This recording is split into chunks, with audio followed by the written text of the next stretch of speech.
tell you, we better turn that down. Copyright infringement, we know how that goes.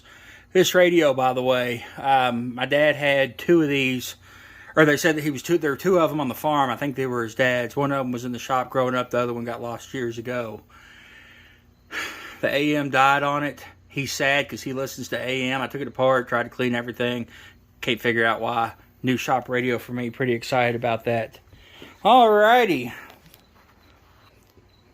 The John Deere 420 diesel. Wonder if that shaft is too out of balance.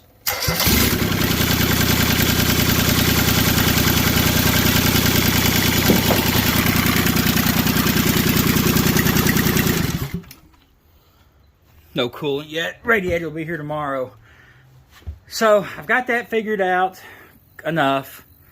I've got the bare minimum electrical going on here. Start, stop, fuel pump. These things are still leaking. Really starting to irritate me. Brand new grommets. I cleaned all the elbows. I made a new fitting. So I guess I need some sort of sealing apparatus to put around that.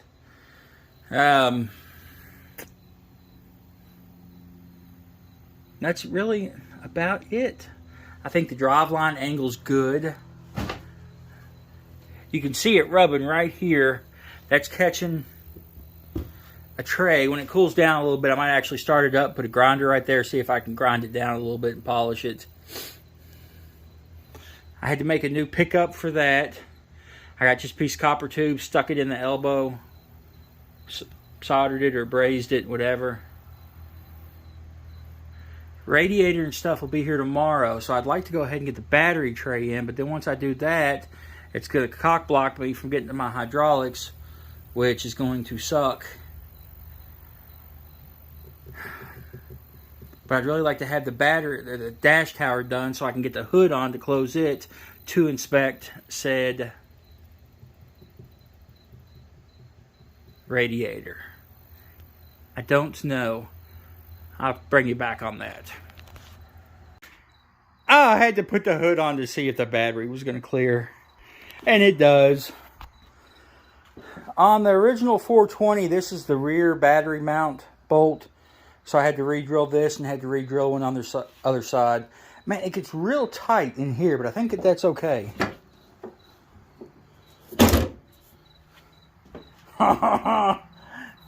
Nice! I also switched the center hydraulics over to the far left. What that has done, that now allows this to be the 3-point hitch or mid-lift.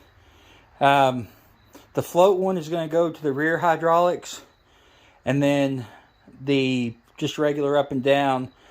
I'm probably going to cap it off for right now, but eventually I'll run that back up to the front. So that way you got this one to work the 3-point hitch, which is mainly what this tractor will be worked for. And you got this one to work any attachment float. It's just easier, you know. Man, that thing looks good in there.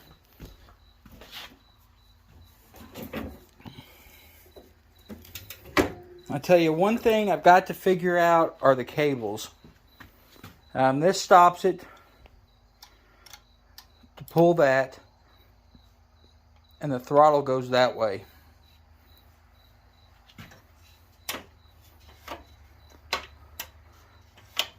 So throttle up pulls it back.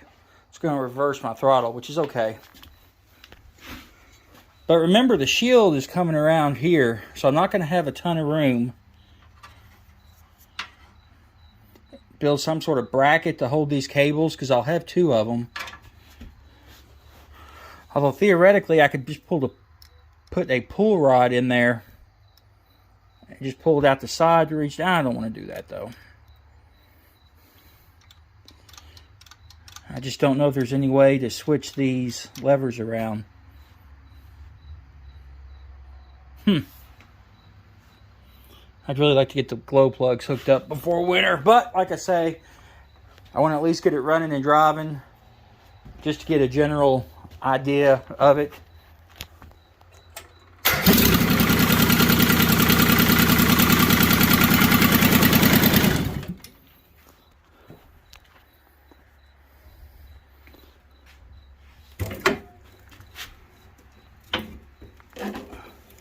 was going to have a hood stack on there. That's going to be very tough to do with that bracket. I might have to remove that one and just pay attention and be careful. The air filter might fit in there though. Where is the air filter?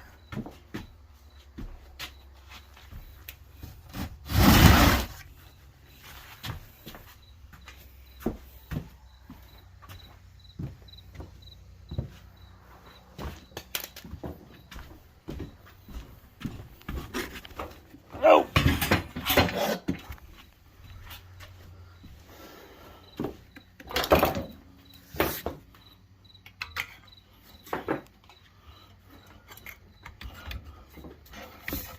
So that's where that fits. Oh,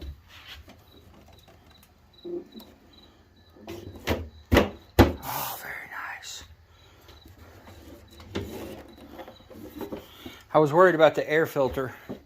I actually need to, I'll have to clock it to get this little drain just a smidge. Maybe I could push it back. Yeah. Oh, it's awesome that air filter is going to fit. That's pretty exciting. So then I'll have to just mess with the hose and figure out how I want that. The air intake. Exhaust. Radiator will be here tomorrow. I don't know what size. I think that thing was like 18 inches tall. 14 by 18. I got the 14. God, I hope it's not 14 by 18. If it is, I'm going to have to cut this bracket out and push it down in there a little bit. It's 4 inches thick. That's 5, so that gives me an inch. Tuck the fan in there. Oh, everything's going to fit beautifully. Very, very exciting. Anyways, I appreciate you all following along with this. I think we are approximately 3 subscribers away from 1,500.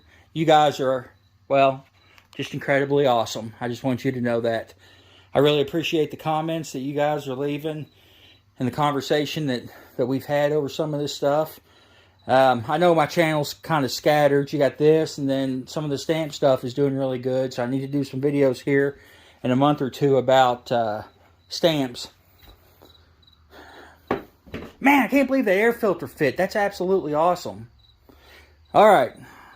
Radiator will be here tomorrow. So this week I should get the radiator in.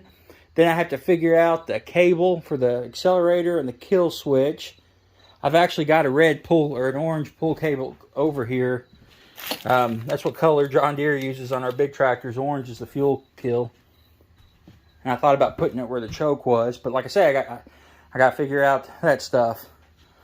I haven't messed with hooking up the alternator or anything because I have something interesting I'm doing with that. We'll follow up on that later. Anyways, you guys be good and be safe. And I appreciate you sticking around watching this John Deere diesel conversion.